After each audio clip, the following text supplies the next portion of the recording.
It is now late summer 2024, and this is a program designed especially for Ashley, Brendan, and Sean. I thought it was time for you to see a significant part of your family history. Also to see what I, your grandfather, did in my role as an industrial designer. It is a discipline that few people ever have the opportunity or the ability to do. And I wanted you to see what that was. Also, you'll meet your great-great-grandfather. I show him because I lived with him and never asked him a question to learn more about his history. And it was a good history. I added this because I want you to ask questions about your family members and acquaintances. They will say, oh, it wasn't anything important, and to them it wasn't. It was just a normal life. But in time you'll come to understand that what they did was important in your history. So ask questions before the time is gone. Now let's see the program. There might be a quiz.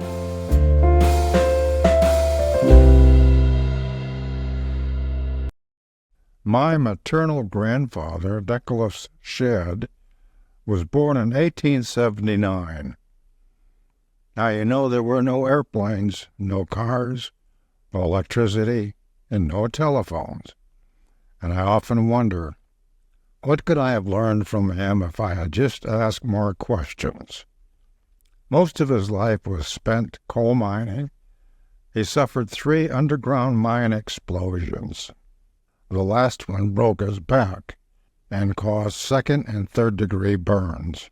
In the Coal Museum in Duggar, Indiana, there's a picture of a fellow with a pipe holding mules, and I seem to recall him telling me that that was his job before the electric motor came along. In this part of Indiana, coal mining is what you did to earn a living. This is a map of the mines in Duggar and the surrounding area. Note how they recorded the number of miners killed in each mine explosion. Also, each handwritten note identifies an underground coal mine in the area. Mom said Pop, as she called him, had only a 3rd grade education.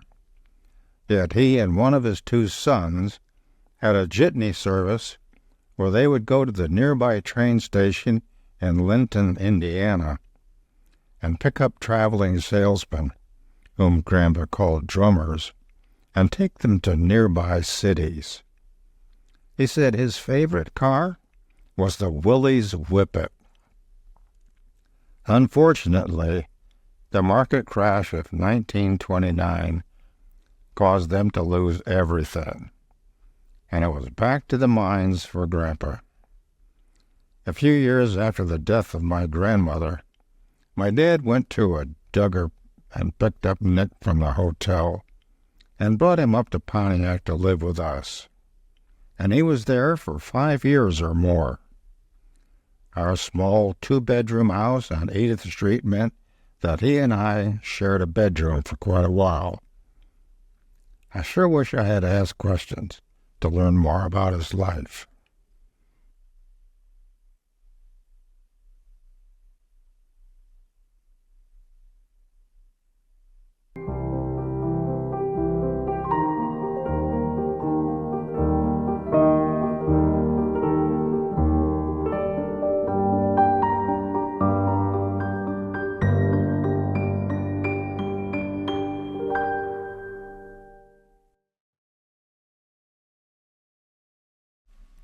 At about 18, I was delivering frozen foods for a distributor in Detroit, delivering 3 days a week to grocery stores and supermarkets in the Birmingham, Pontiac, and Waterford areas. At 20, I volunteered for the Army draft with a neighborhood buddy.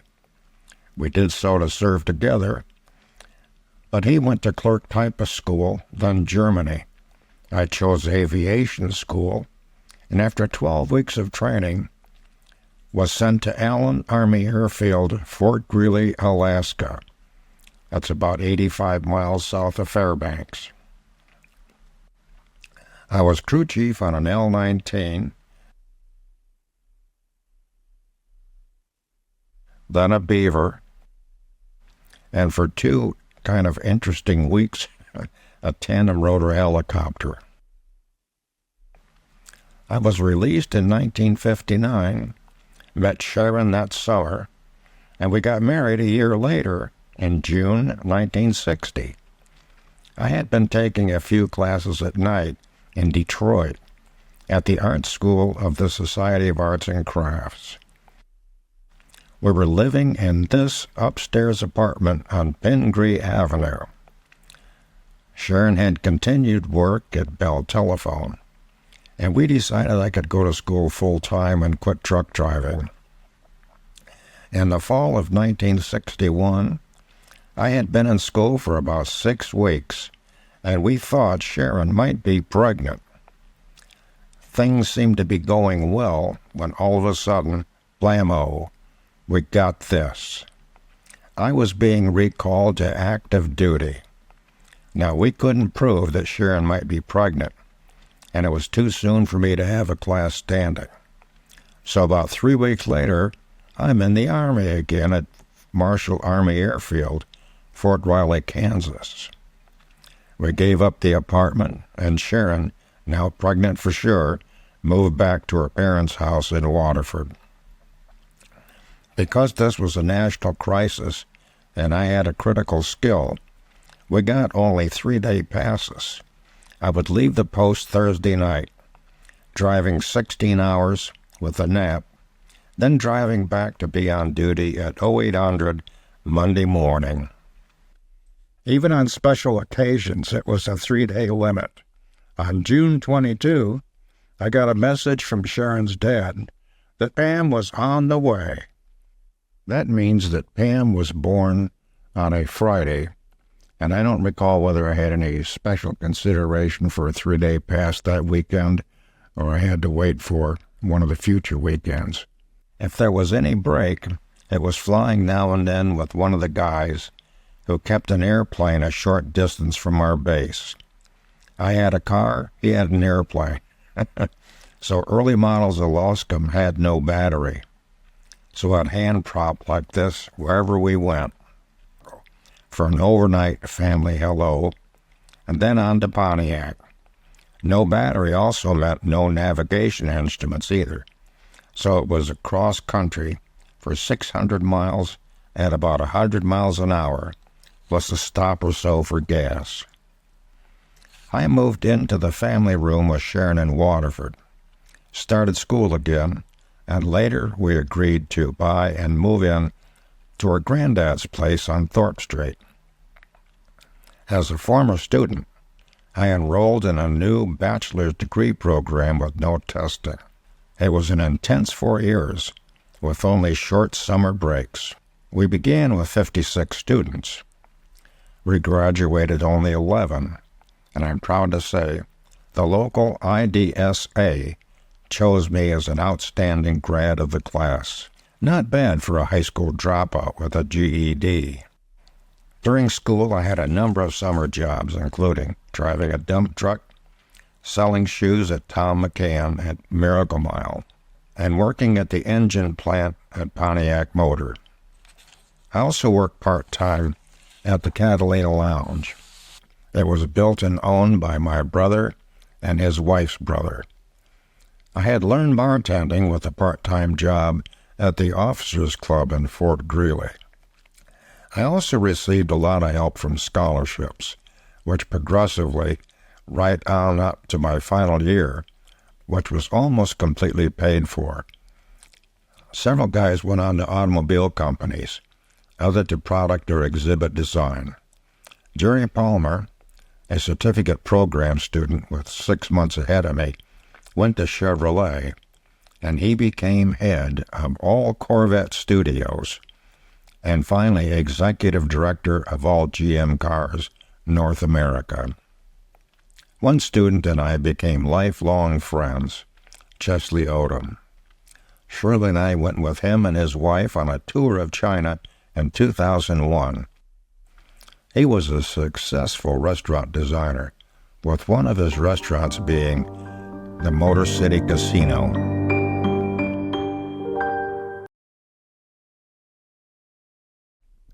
I was there when Arts and Crafts had only 3 buildings. The school has since grown to an enormous campus, and it was renamed the College of Creative Studies. During the first 4 years of study, one builds a portfolio, showing your skills for employment interviews later. The first 2 years are with academics and basic design theory and studies. The next 2 are more practical, with classes in transportation design, as well as product design. There you begin applying your skills. I enjoyed illustration, adding a lot of detail to my soldering iron design. I enjoyed playing with scale, too. Do you make something like this big enough to display cars, or small for fashion displays? I was impressed by the work of industrial designer and architect Eero Saarinen's work with the airline terminal for TWA. No straight lines, just beautiful, organic, and curvilinear forms.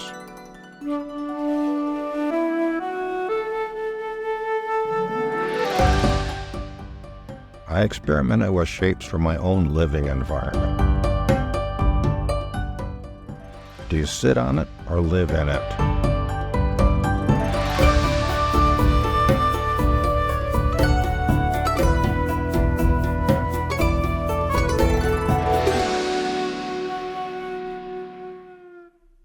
This was the final design model carved in plaster. A sculpture such as this is the search for an entertaining variety of lines and volumes.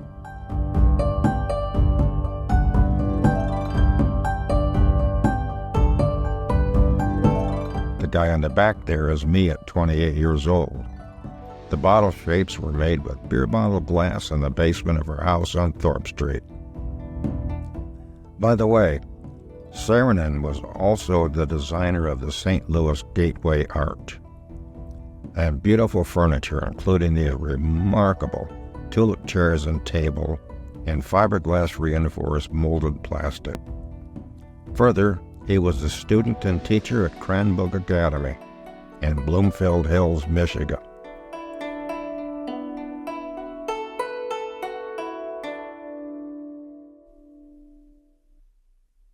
In the weeks following graduation, I interviewed several companies, and Kelvinator was my choice for good reasons, as you see.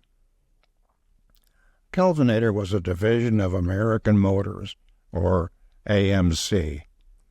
They manufactured several brands, including Jeep. In the earlier days, Kelvinator was a leading household appliance company.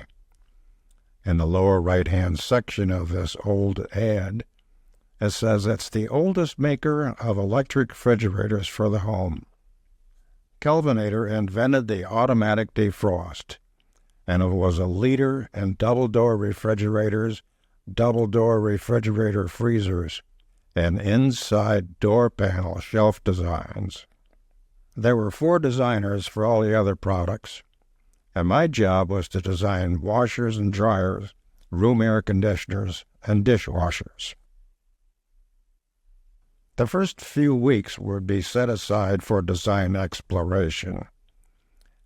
Here you would do rough sketches looking for the best design. The more promising would be selected, and the full-size sketches would then be pasted up on a washing machine. From there, we'd make a 3-dimensional mock-up, using a real washer, using real knobs, and switch caps. We also used the same procedure for room air conditioners. This is one where I thought, well, since it blows cold air, let's make it look like it really blows cold air. This particular design was cited by an Inside Trade magazine for its clarity, simplicity, and legibility. Kelvinator couldn't afford spending much money on advertising at the time, so they wanted design ideas that would get attention in the press. I designed a service center and had the model shop build cabinets and mechanisms. Here is a sliding cutting board set over a disposal. Foot pedals operate the microwave snack plate washer, the rinsing sprays, and the air dryer. In the upper left is a small television monitor. You put in a cassette, and a movie recipe would play. There was no such thing as video cassette at the time, of course. But that's the whole idea here, the future. All these designs had to be displayed somehow. So I designed a case utilizing rough-cut lumber. The displays would be set face-to-face to become the shipping containers. I enjoyed the people and the company, but after a year or so, I was ready for another opportunity. I accepted an offer from Alcoa, and it's probably a good thing that I did, because about a year and a half after I left, Kelvinator brand was sold to a German manufacturer. As they were finishing the Washington Monument in 1885, they were to put a pyramid-shaped cap at the very top of the Washington Monument. They felt it deserved the most precious metal there was, and at the time, the most precious metal was not gold, it was aluminum. It was the most expensive metal because it was so difficult to refine. And along came a guy from Ohio who invented a way to refine aluminum.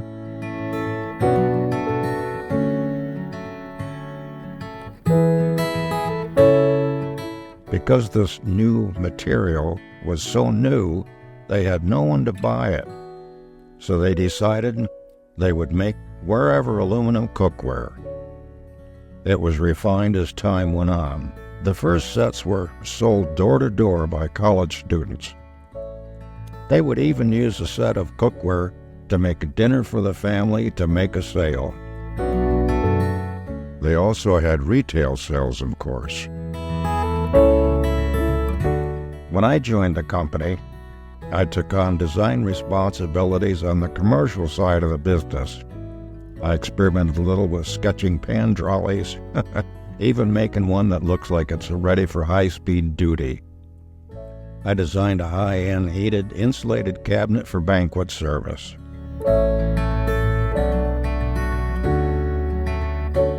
My main project, though, was improving this heated steamer appliance called Fresh-O-Matic. Prior to that time, restaurants did not have such frequent service from bakeries, so they would take the baked goods and they could instantly steam them to make them appear fresh with a hot jet of steam. The current design required troubling periodic refills of distilled water. I solved this with a direct water line. I invented a system using the new solid-state timers. With that, I was awarded a U.S. patent for the system, and by employment contract, I sold it to Alcoa for $1. I explored many design ideas using my favorite markers and pastel chalks.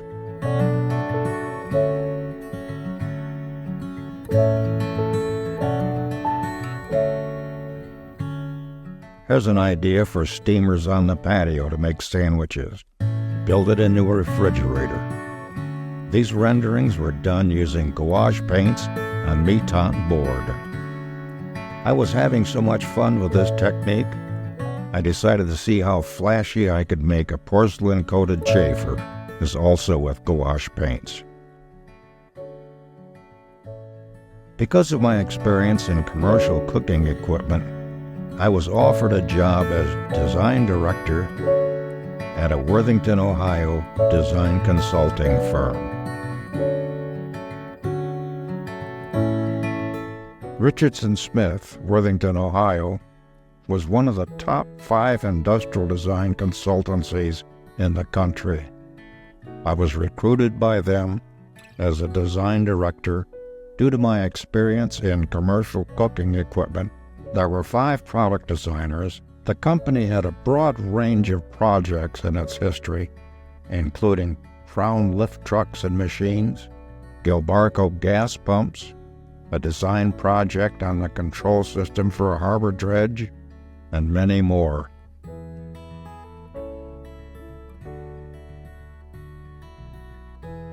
My first client was Columbia Gas Systems.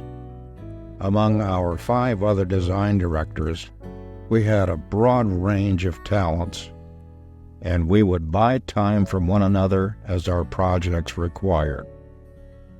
One guy was particularly talented in drawing. These are his sketches.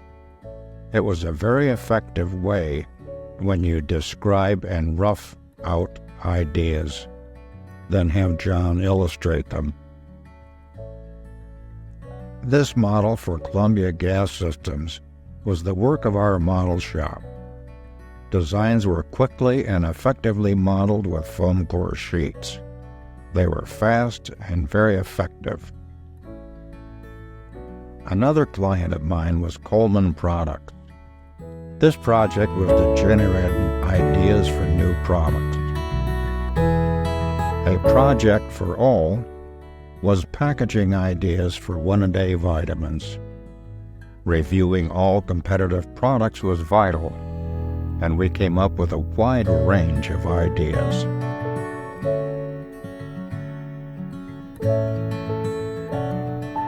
One benefit for us and our distant clients was having a twin-engine Cessna 310 and a full-time pilot.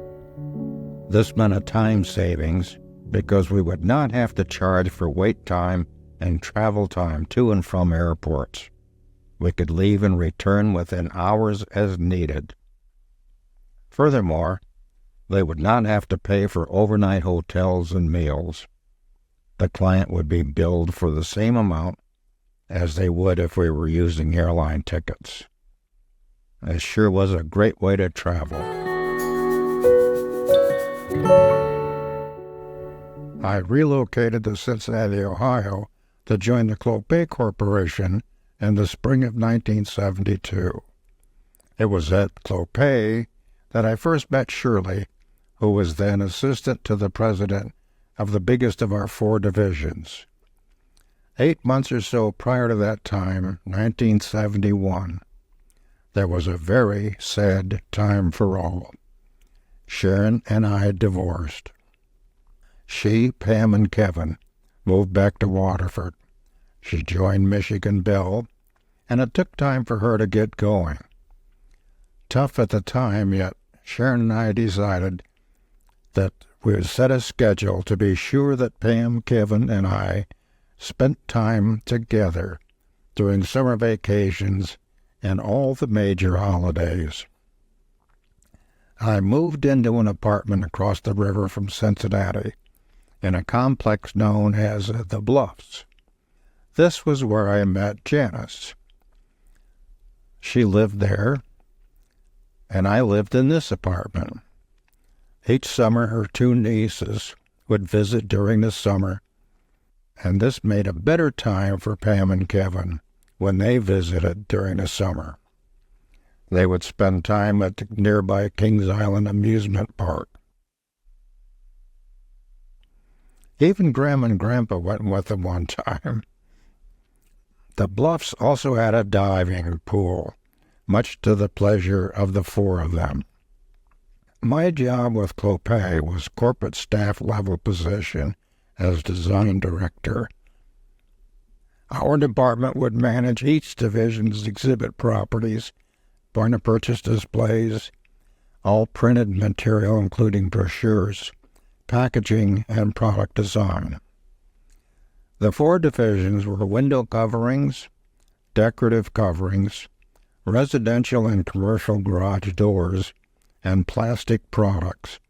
Plastic Products was an international division which made food-wrap plastics, cast films, and anesthetic plastics for disposable surgical gowns and such. I was lastly promoted to Vice President of Marketing for the Garage Door Division.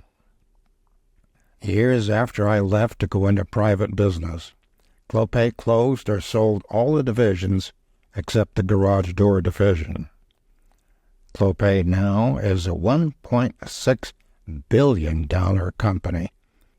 It is the largest garage door manufacturer in North America, and it also holds a 1/3 share of the garage door market worldwide.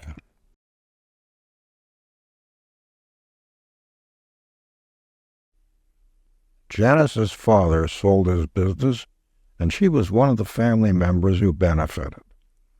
A successful elementary school principal, but she decided she wanted the business for herself. Her love for jewelry was such that she bought a small jewelry business. It was a retail store, though with 2 bench jewelers and the owner being a diamond setter, the focus had been on jewelry repair and work for other jewelry stores. She was initially reluctant to have help, yet I built a few window display pieces, developed a computer payroll and inventory system, and would come in once a week to do custom design. I had taken college electives in making jewelry, so I worked well with the goldsmith. I wrote a monthly column for the Downtowner newspaper on jewelry and diamonds, and the custom business began to grow, as did my time. We decided to expand the business, changed the name, and moved to a brand new location in the Westin Hotel atrium, with all new displays, custom furniture, and a new secluded area for the goldsmith. After a few months, Janice decided to return to the school system as principal of an elementary school, inner city school.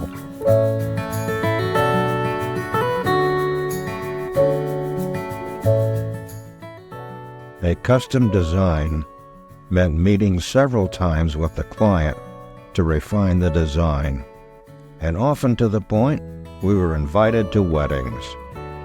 This sapphire set is for a gay couple.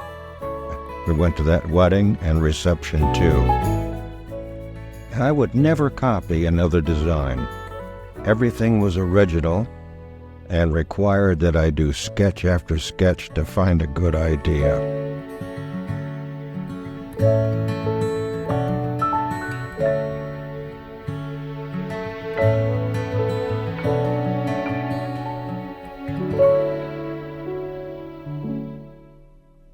I would carve the wax casting models, and our goldsmith would finish the castings, do the fabricated pieces, and set the gemstones and diamonds. The prestigious Cincinnati magazine gave us an award as the best custom jeweler in the greater Cincinnati area. It was the first and the last of its kind. Many stores and custom shops in and around the city, and we were the best of all. Unfortunately, as so happens in cities, the downtown shopping business dwindled, finally to the point we closed the business after 9 pretty exciting years.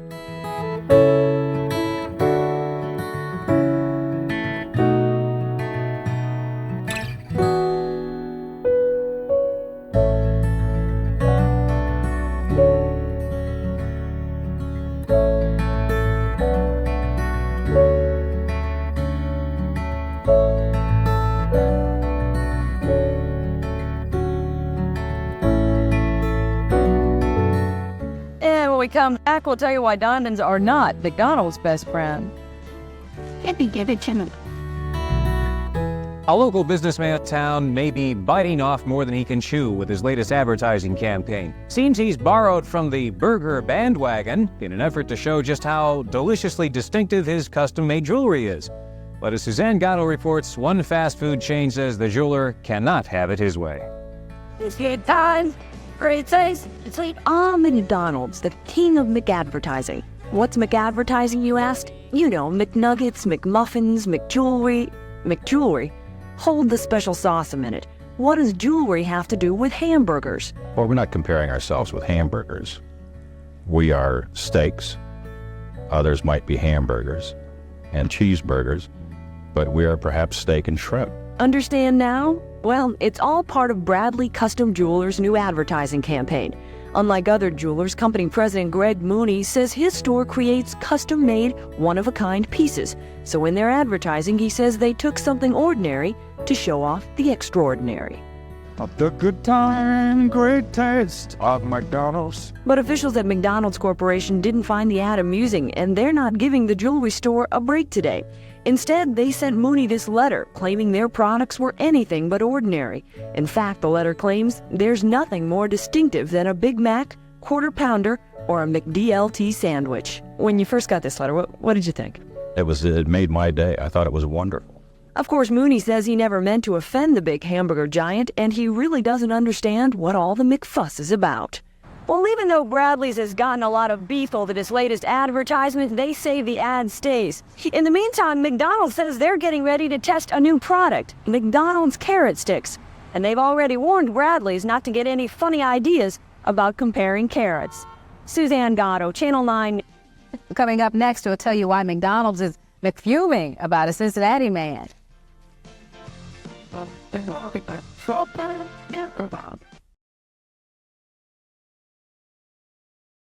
I think it is reasonably safe to say those with a talent and a tendency toward art and design seldom have an interest in math and engineering. Likewise, those with interests in math and engineering seldom have much of an interest in art and design.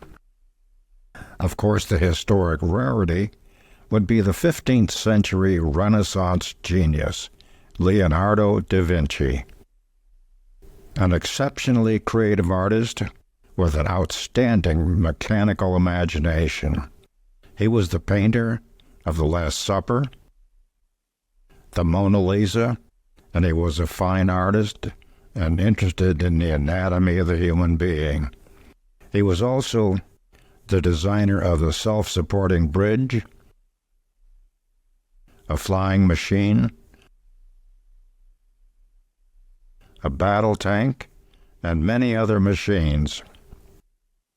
Industrial design is defined as the creative act of determining and defining the product's form and features prior to manufacture. One would be hard-pressed today to find an item that had not been designed or given the blessings of an industrial designer. Companies have designers on staff, or they hire consulting firms such as Richardson Smith, as we saw earlier. The discipline began in Germany at the Bauhaus by the architect Walter Gropius. It started in 1919 and closed in 1933 due to the Nazis coming to power. Two terms became the guidelines in design and architecture. Less is more, and form follows function, meaning to eliminate unnecessary decoration and let the design and material set the direction. What could be better examples of less is more than these glass and steel buildings? Or this magnificent Barcelona chair designed by Mies van der Rohe in 1929. The statement, "Less is more," is attributed to Mies, who said that stripping away unnecessary elements could achieve a sense of elegance, harmony, and timelessness. His chair design was the first application of welded steel, certainly a statement of simplicity and elegance. This Breuer chair in 1926 was also a statement of elegance and simplicity, with the first such application of tubular steel. Further examples of unique applications of materials is this molded plywood chair, and of course this industrial design creation of the Ames lounge chair and ottoman. The designers Ray and Charles Ames were also residents at the Cranbrook Academy in Bloomfield Hills of Michigan. Now, the auto industry was slow to adopt industrial design. In the early days, engineers would say, "Hey, we're the ones who bend the sheet metal, so don't tell us what to do." That changed when a few industrial design leaders came to Detroit. Harley Earl at GM and Virgil Exner at Chrysler. Each was credited for changing the way automobile management saw the importance of design. One of the few early and beautiful examples of limited production, though, was this Delahaye, a creative masterpiece with hand-formed compound shapes.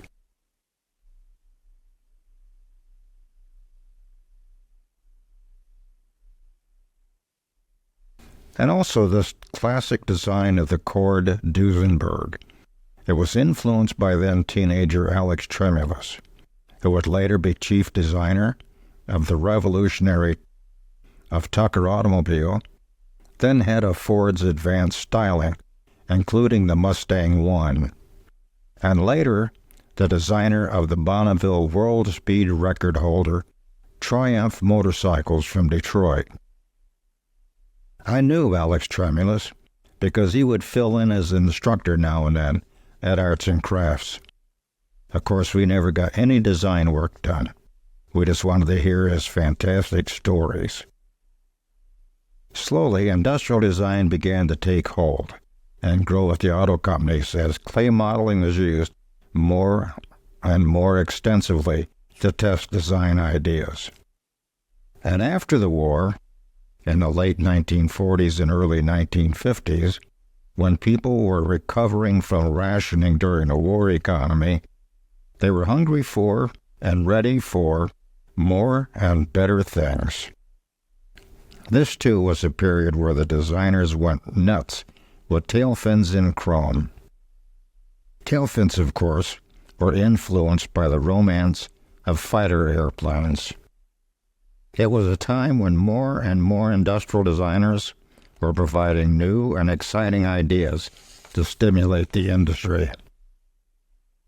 Here are a few examples of how new materials allow entirely new ideas and designs. As said earlier, one would be hard-pressed today to find anything that hadn't been designed or influenced by an industrial designer. You know, it's very exciting to create something no one has ever seen before.